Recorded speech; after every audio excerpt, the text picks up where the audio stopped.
Le grand matin Sud Radio, 7h-9h, Jean-Jacques Bourdin. Éric Revel, bonjour Éric. Jean-Jacques, bonjour à tous. Alors, de moins en moins d'agences bancaires. Oui. Je vais vous donner quelques chiffres. C'est absolument incroyable ce qui se passe dans ce pays. Je regardais entre 2010 et 2020, on a perdu presque 4000 agences. 4000 agences ont fermé en France. Alors, toutes marques bancaires confondues. Ça, c'était pour la décennie. Sur les 5 dernières années, 2020-2025, on va en perdre autant. C'est-à-dire qu'en 15 ans, la France aura perdu pratiquement 7000 agences bancaires qui ont mis la clé sous la porte.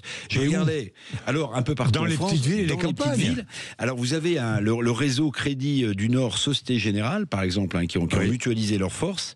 Ils prévoient 650 fermetures d'agences d'ici 2025. BNP Paribas, c'est 50 agences. Donc vous avez raison, ça pose un problème de désertification. Il n'y a pas que la désertification médicale, il y a aussi celle-là, parce que trouver du cash, c'est important. Aller voir son conseiller, c'est important. Mais évidemment. Évidemment. Encore une fois, les victimes seront les petites villes et les campagnes. De moins en moins d'agences bancaires. C'est autant de distributeurs de billets qui vont disparaître. Oui, c'est ça. C'est les fameux DAB. Vous savez, les distributeurs automatiques de billets. Si vous fermez une agence, souvent, devant l'agence, il y a quoi ? Il y a un distributeur automatique de billets. Évidemment. Ça veut dire que pour ces populations dans les territoires, dans les provinces, dans les petites villes, Jean-Jacques, elles vont avoir de plus en plus de difficultés à avoir accès aux espèces. Et ça va poser un problème aux particuliers, aux personnes les plus âgées, les plus fragiles, aux petits commerces. Et tout ça, ça va favoriser quoi en réalité ? Alors je dis pas qu'il y a un lien effectif, mais ça va favoriser le paiement numérique en réalité. Évidemment, ça coûte moins cher. Ça coûte moins cher pour les banquiers, qui pourtant font des bénéfices. Oui. J'ai vu les chiffres.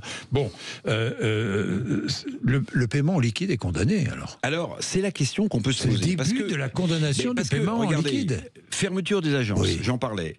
Moins de distributeurs automatiques de billets, l'intelligence artificielle partout, le paiement numérique qui se développe, à terme, le cash va sans doute disparaître. Et quand vous regardez... de la Suède. Alors parce qu'il y a des pays qui envisagent qu'il n'y ait plus de cash.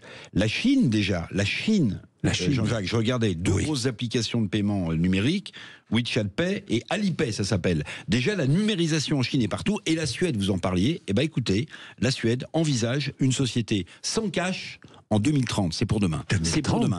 On est en 2025, dans 5 ans. Oui, c'est ce que dit le gouvernement suédois. Donc ça veut dire que la fermeture des agences bancaires, c'est peut-être la fin programmée de la distribution de billets, donc du paiement en liquide, ce qui va poser des problèmes. Mais ce serait catastrophique. Enfin bon, on ne va pas jouer les anciens combattants, mais ce serait catastrophique. Je ne sais pas ce que vous en pensez. 0826 300 300, évidemment, vous en parlez.